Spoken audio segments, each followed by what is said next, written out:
Hello everyone, CGL 2025 tier 1 के GK GS के इस वीडियो में आपका स्वागत है।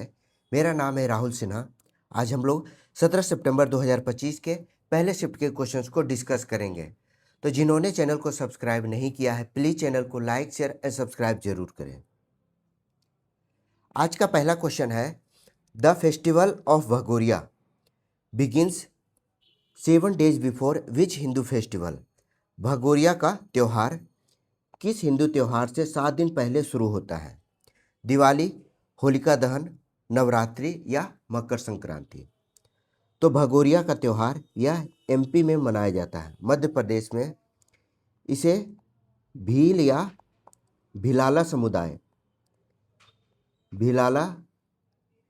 समुदाय के सदस्यों के द्वारा पारंपरिक उत्सव के रूप में मनाया जाता है। पारंपरिक उत्सव के रूप में मनाया जाता है। इसे होली के आगमन के 7 दिन पहले 7 days बिफोर किसके? होली। तो होलिका दहन के 7 दिन पहले इसे मनाया जाता है। इस त्यौहार में युवक युवती साथी चुनने की परंपरा भी देखने को मिलती है। यानी इस दिन युवक अपने साथी को चुनते हैं, युवक और युवती अपने साथी को चुनते हैं। तो बी इसका राइट आंसर है। अगला सवाल है, which of the following Mughal tombs deviates from the typical square Hasht Bihisht 8 part layout. निम्नलिखित में से कौन सा मुगल मकबरा विशिष्ट वर्गाकार हस्त बिहिस्ट यानी 8 भाग के लेआउट से अलग है? तो अधिकांश जो मुगल मकबरे हैं वह 8 बिहिस्ट का मतलब 8 कमरे या 8 के वर्गाकार डिजाइन में बने हुए हैं। तो अधिकांश मुगल जो मकबरे हैं वह इसी लेआउट से बने हुए हैं, लेकिन अकबर का मकबरा जो कि सिकंदरा में है वह इस डिजाइन से अलग है। जैसा कि फिगर में भी दिखा है, इसमें मल्टी स्टोरेज संरचना बनाई गई है। मल्टी स्टोरेज संरचना बनाई गई है। यह जैसे बहुस्तरीय होता है, तो यह बहुस्तरीय विशिष्ट वास्तुकला शैली से बनाया गया है। तो बी इसका राइट आंसर है। Read the following statements carefully. निम्नलिखित कथन को ध्यानपूर्वक पढ़ें। हड़प्पा संस्कृति की मुहरें स्थानीय रूप से पाए जाने वाले स्टीटाइट का उपयोग करके बनाई गई है। सेकंड है, इन मुहरों पर अक्सर जानवरों की आकृतियां अस्पष्ट लिपि चिन्ह अंकित होते हैं। तो बिल्कुल सही है, दोनों कथन सही है। हड़प्पा की जो मुहरें हैं वह स्टीटाइट का उपयोग करके बनाई गई है। यह एक नरम पत्थर होता है, नरम पत्थर की बनी हुई है। उन पर जानवरों की आकृतियां जैसे बैल, गैंडा इत्यादि की आकृतियां बनी है। हड़प्पा की जो लिपि है वह आज तक नहीं पढ़ी गई, इसे भाव चित्रात्मक कहा गया है। तो इसका राइट आंसर होगा S1 S2 दोनों, both are correct. In raga Vibodha Pandit Somnath defined a raga through Deva Maya Swarupa. Which of the following denotes the tonal structure. Raga Vibodha में पंडित सोमनाथ ने देव माया स्वरूप से राग को परिभाषित किया है। कौन सा राग इसकी स्वर संरचना को दर्शाता है?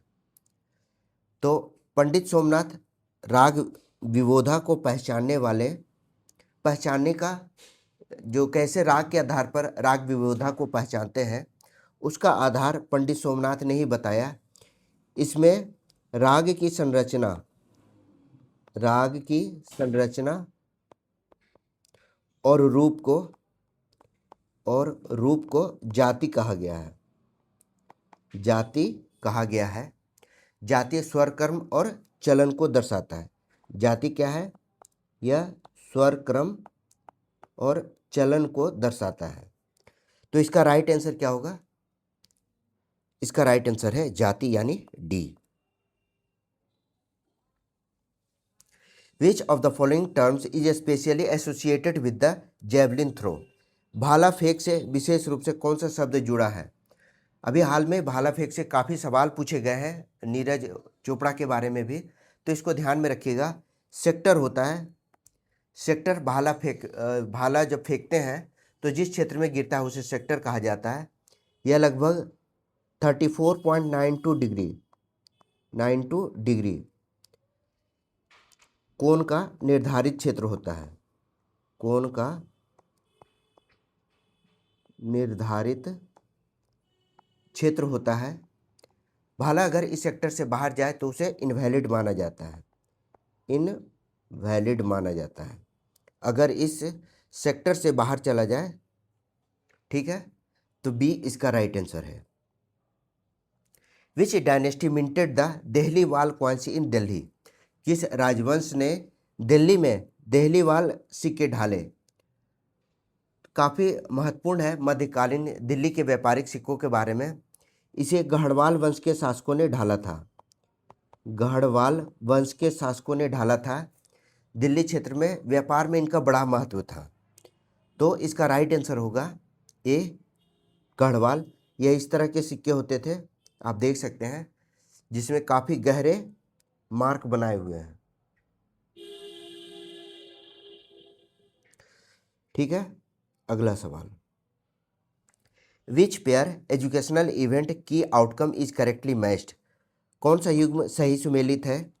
Charter act 1813, allocate fund for promotion of education. 1813 के चार्टर एक्ट में शिक्षा के लिए धन आवंटित किया गया। सेकंड है मैकॉले माइन्यूट 1835, पारंपरिक संस्कृत सीखने पर जोर किया गया मैकाले माइन्यूट पर। थर्ड है सेरमपोर मिशन, जो कि technical education for elite Indian, कुलीन भारतीयों के लिए तकनीकी शिक्षा। एंड फोर्थ है orientalist anglicist debate, resolve by charter act 1833। Charter act 1833 के द्वारा हल। तो इसका राइट आंसर होगा पहला, चार्टर एक्ट 1813, जिसमें शिक्षा के प्रचार के लिए धन आवंटित किए गए। पहली बार सरकार ने शिक्षा को राज्य का दायित्व माना। शिक्षा को राज्य का दायित्व माना और बाकी जो है वह ये सभी शिक्षा नीति के विपरीत है, यानी ये सही नहीं है। ये इसका राइट आंसर है। Who won India first Paralympic medal in women's 200 metre T12 and men's javelin F41 at Paris 2024। Paris 2024 में भारत के पहले पैरालंपिक पदक किसने जीते। तो बहुत ही कई बार पूछा गया है। सिमरन ने महिलाओं की 200 मीटर T12 रजत जीता था। ठीक है, सिमरन ने रजत जीता, रजत माने सिल्वर। ठीक है, और वहीं नवदीप सिंह ने F41 में गोल्ड जीता था। गोल्ड जीता किसमें, F41 में, और इन्होंने जीता T12 में। तो इसका राइट आंसर हो गया C, Simran and Navdeep. India's approach to boundary demarcation with Myanmar amid local protest. Myanmar के साथ सीमा निर्धारण के प्रति भारत का दृष्टिकोण क्या है। पहला है invoked 1987 treaty and BIMSTEC arbitration, joint survey and propose joint boundary working group. ठीक है, तो बी इसका राइट आंसर है। भारत और म्यांमार की सीमाओं पर स्थानीय विरोध देखे गए, इसके लिए एक साझा सर्वेक्षण ज्वाइंट सर्वे का मार्ग अपनाया गया, जिसे ज्वाइंट बाउंड्री ग्रुप बनाकर एक वर्किंग ग्रुप बनाने का प्रस्ताव किया गया। तो बी इसका राइट आंसर है। Who is the author of the book school to startup navigating the path of entrepreneurship. School the startup navigating the path of entrepreneurship पुस्तक के लेखक कौन है। आपको दिख रहा होगा, फिगर में है स्कूल टू स्टार्टअप। यह पुस्तक लिखी गई है रोहित सिन्हा के द्वारा। इसमें एंटरप्रेन्योरशिप जो उद्यमिता है उसके लिए राह बताई गई है, पाथ बताया गया है उद्यमिता, एंटरप्रेन्योरशिप, स्कूल से स्टार्टअप कैसे स्टार्टअप तक की यात्रा की जाती है उसे समझाया गया है। तो ए इसका राइट आंसर है। वेयर वाज द फोर्थ क्यो नेशनल कराटे चैंपियनशिप? क्यो नेशनल कराटे चैंपियनशिप जो 26 से 29 मार्च 2025 में हुए थे, तो यह चैंपियनशिप इंडिया में कहाँ हुआ था? तो इसका राइट आंसर है हैदराबाद। यह राष्ट्रीय स्तर का कराटे चैंपियनशिप है। कराटे चैंपियनशिप है, जैसा कि क्वेश्चन में ही लिखा हुआ है, 26 से 29 मार्च 2025 में हैदराबाद में आयोजित किया गया था। तो सी इसका राइट आंसर है। Which of the following statements about the 2024 inter state athletic championship are या इज करेक्ट? 2024 अंतर्राज्यीय एथलेटिक चैंपियनशिप के बारे में कौन सा कथन सही है? पहला है, साहिल सिलवाल ने इस सीजन में पहली बार 80 मीटर की दूरी पार करके भाला फेंक में स्वर्ण पदक जीता। ठीक है। सेकंड है, ज्योतिका और अमोज की 4x400 मीटर रिले टीम ने एशियाई खेलों का रिकॉर्ड तोड़ा। तो इसका राइट आंसर होगा ए, साहिल सिलवाल ने इस सीजन में 80 मीटर की दूरी पार करके भाला फेंक में स्वर्ण पदक जीता। तो केवल 1 इज करेक्ट इसका राइट आंसर है। Minimum age to contest presidential election in India. Bharat में राष्ट्रपति चुनाव लड़ने के लिए आयु कितनी निर्धारित की है? तो यह है 35 वर्ष। किसी भी व्यक्ति को भारत के राष्ट्रपति बनने के लिए कुछ योग्यताएं होती है, जिनमें उसकी उम्र जो है वह 35 वर्ष निर्धारित की गई है। वह देश का नागरिक हो और देश के सर्वोच्च संवैधानिक पद के लिए वह चुनाव लड़ सकता है। Read the following statements about aerobic respiration. वायवीय श्वसन के बारे में निम्नलिखित कथन पढ़ें। ग्लाइकोलाइसिस माइटोकॉन्ड्रिया में होता है। क्रेव चक्र माइटोकॉन्ड्रियल मैट्रिक्स में होता है। वायवीय श्वसन में अंतिम इलेक्ट्रॉन ग्राही ऑक्सीजन है। तो बताना है कौन सा कथन सही है। तो ग्लाइकोलाइसिस, जिसे साइटोप्लाज्म भी कहा जाता है, ग्लाइकोलाइसिस को साइटोप्लाज्म भी कहा जाता है, यह माइटोकॉन्ड्रिया में नहीं होता है, नहीं होता है। ठीक है, तो पहला कथन गलत है। सेकंड है कि क्रेव चक्र माइटोकॉन्ड्रियल मैट्रिक्स में होता है। ठीक है, सेकंड सही है। थर्ड है, वायवीय श्वसन अंतिम इलेक्ट्रॉन ग्राही ऑक्सीजन होते हैं। तो 2 और 3 इज करेक्ट। बी इसका राइट आंसर है। Which article empowers parliament to make laws on state list subject in national interest? कौन सा अनुच्छेद यह अधिकार देता है? कौन? Make law on state list. तो संसद है आर्टिकल 249 के अंतर्गत, आर्टिकल 249 के अंतर्गत संसद राज्य सूची पर कानून बनाने की अनुमति देता है, कानून बनाने की अनुमति देता है, और यह तभी देता है जब यह राष्ट्रहित में हो, राष्ट्रहित के मामले में। यह राज्य अधिकार पर अपवाद जो होता है वह अपवाद के प्रावधान है। तो याद रखिएगा article 249। Vilasini Natyam revive in which state? Vilasini Natyam एक नृत्य है, वह किस राज्य में पुनर्जीवित किया गया है? तो जैसा कि नाम से ही दिख रहा है विलासनी नाट्यम, यह देवदासी परंपरा से जुड़ा हुआ नृत्य है। लंबे समय बाद इसका पुनर्जीवन हुआ है आंध्र प्रदेश में। तो सी इसका राइट आंसर है।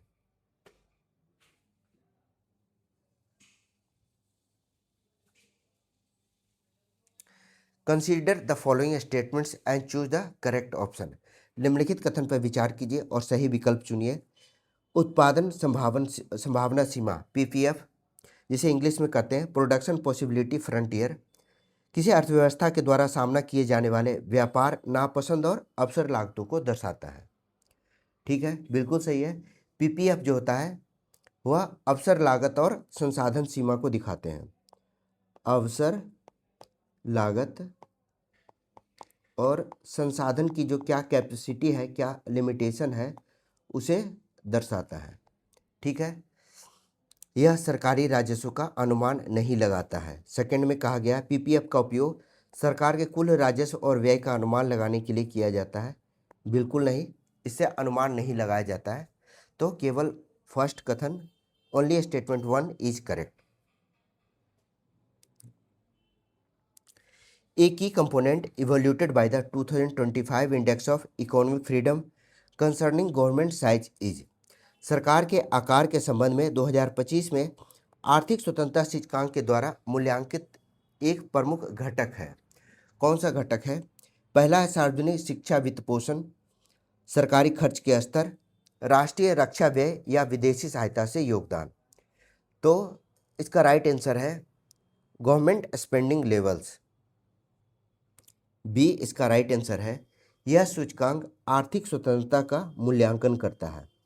क्या करता है? आर्थिक स्वतंत्रता का मूल्यांकन करता है।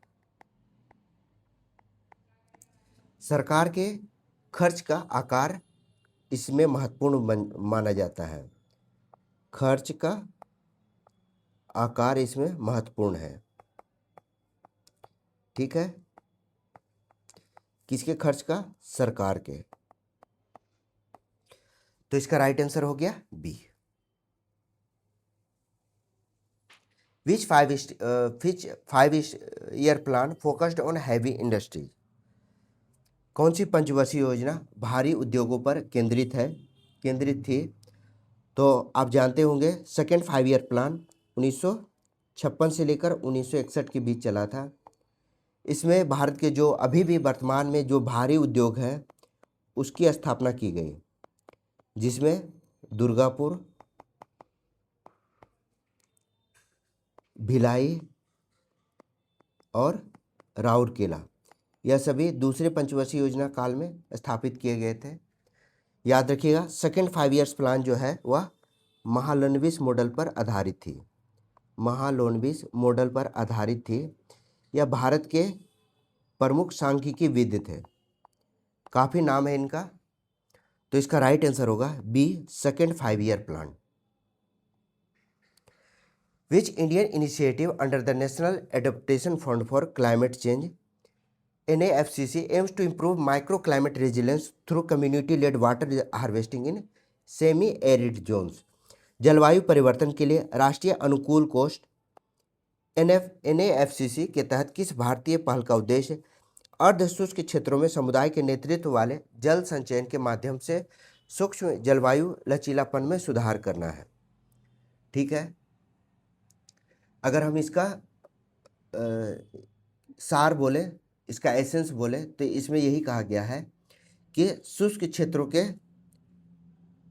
सुधार में या जल संचयन के माध्यम से कैसे उसका सुधार किया जाए, उस पर आधारित है कौन सी योजना है। तो इसका राइट आंसर होगा क्लाइमेट रेजिलेंट वाटरशेड प्रोग्राम। इसके अंतर्गत जल संरक्षण पर काम किया जाएगा, यानी जल संरक्षण को सामुदायिक आधार पर सभी लोगों के साथ मिलकर उसका संरक्षण किया जाएगा, जिससे कि अर्धशुष्क क्षेत्र में जल की कमी को दूर किया जा सके। जल की कमी को दूर किया जा सके। सूक्ष्म जलवायु माइक्रो क्लाइमेट को यह बेहतर बनाएगा। माइक्रो क्लाइमेट को बेहतर बनाएगा। ठीक है, तो बी इसका राइट आंसर है। Economic liberalisation mainly affect which sector? आर्थिक उदारीकरण मुख्यतः किस क्षेत्र को प्रभावित करता है? तो जैसा कि हम जानते हैं, यहाँ क्वेश्चन में है आर्थिक उदारीकरण। यह मुख्य रूप से उद्योग पर और सेवाओं पर, क्योंकि कृषि में तो कोई खास अंतर लाएगा नहीं। तो सेकेंडरी और उद्योग जो है वह सेकेंडरी क्षेत्र के अंतर्गत आता है और सर्विसेज यह थर्ड सेक्टर के अंतर्गत आता है। प्राथमिक क्षेत्र पर कृषि पर भी उदारीकरण का प्रभाव है, लेकिन अभी तक यह सीमित रूप से है। कुछ हुए हैं, जैसे हाई यील्ड वैरायटी के बीजों का प्रयोग किया गया है, लेकिन अभी कोई उतने बड़े नहीं है, बहुत पहले हुआ यह। तो इसका राइट आंसर है सी, सेकेंडरी एंड टर्शियरी।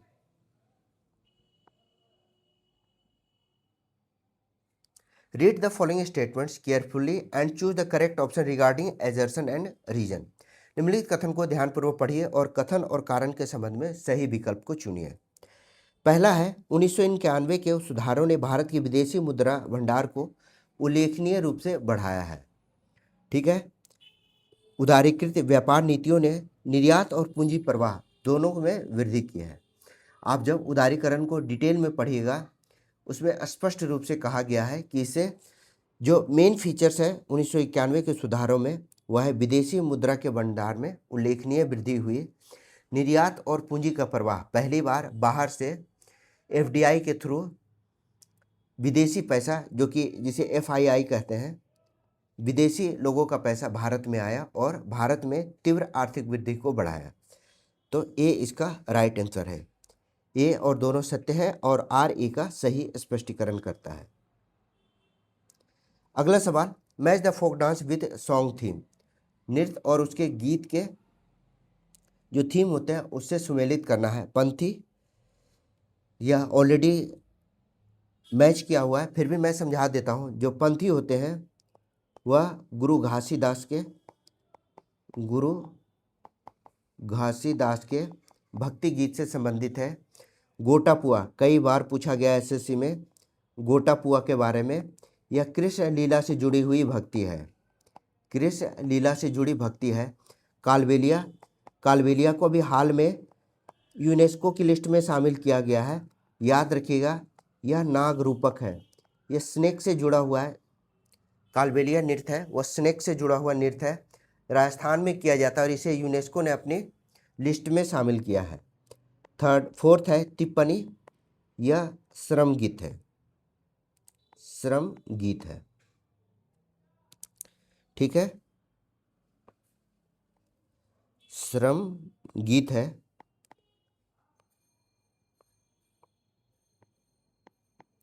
तो इसका राइट आंसर होगा A1, B2, C3 and D4।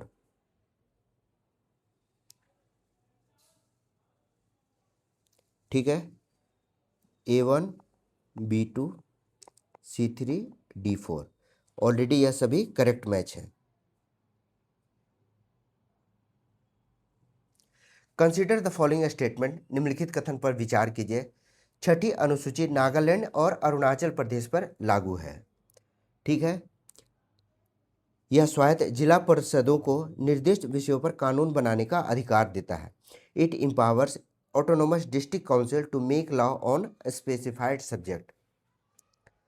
तो सबसे पहले जो छठी अनुसूची है वह असम, त्रिपुरा, मेघालय और मिजोरम में, मेघालय के बाद मिजोरम में लागू है। तो यह गलत है। असम, त्रिपुरा, मेघालय और मिजोरम में छठी अनुसूची शामिल है। यह स्वायत्त जिला परिषद को कानून बनाने का अधिकार देता है, यानी सेकंड कथन सही है और फर्स्ट गलत है। अगला सवाल, consider the following statements about the James Webb space telescope. James Webb space telescope के बारे में निम्नलिखित कथन पर विचार करें। यह निकट अवरक्त और मध्य अवरक्त स्पेक्ट्रम में प्रेषण करता है। हिंदी में समझ नहीं आएगा। It observes in the near infrared and mid infrared spectrum. Second है, यह सूर्य पृथ्वी लैग्रेंज बिंदु 12 पर स्थित है। It positioned at the sun earth Lagrange point L12।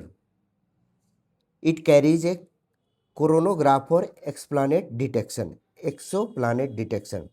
यह बाह्य ग्रहों को पता लगाने के लिए एक कोरोनोग्राफ लगा है, उपर्युक्त में से कौन सा कथन सही है? अब हम आपको बताते हैं, जेम्स वेब स्पेस टेलीस्कोप, इसे शॉर्ट में कहा गया JWST। इसको जरूर याद रखिएगा, काफ़ी महत्वपूर्ण है, आपके एग्जाम में जरूर आएगा। नियर इंफ्रारेड और मिड इंफ्रारेड में अवलोकन करता है जो JWST है, ठीक है। यह सन और अर्थ का जो अवलोकन किया जाता है उसमें L2 बिंदु पर यह स्थित है। L2 बिंदु पर स्थित है, यहाँ 12 लिखा हुआ गलत है, यह L2 बिंदु पर स्थित है। इसमें एक्सोप्लैनेट यानी इस ग्रह से बाहर के अध्ययन के लिए कोरोनाग्राफ लगा हुआ है, ठीक है। तो इसका राइट आंसर होगा ओनली 1, 2 एंड 3, ऑल करेक्ट होगा, डी इसका राइट आंसर है। काफ़ी एग्जाम में पूछा गया, अभी CGL में और सिलेक्शन पोस्ट में भी इससे जुड़े हुए एग्जाम आए हैं, क्वेश्चन आए हैं, इसको जरूर ध्यान में रखिएगा, ठीक है। तो ये था 17 सितंबर के फर्स्ट शिफ्ट के क्वेश्चन का डिटेल एक्सप्लेनेशन। वीडियो कैसा लगा कमेंट में जरूर बताइएगा, वीडियो को शेयर जरूर कीजिए, चैनल को सब्सक्राइब कीजिए। मेरा नाम है Rahul Sinha, thank you for watching.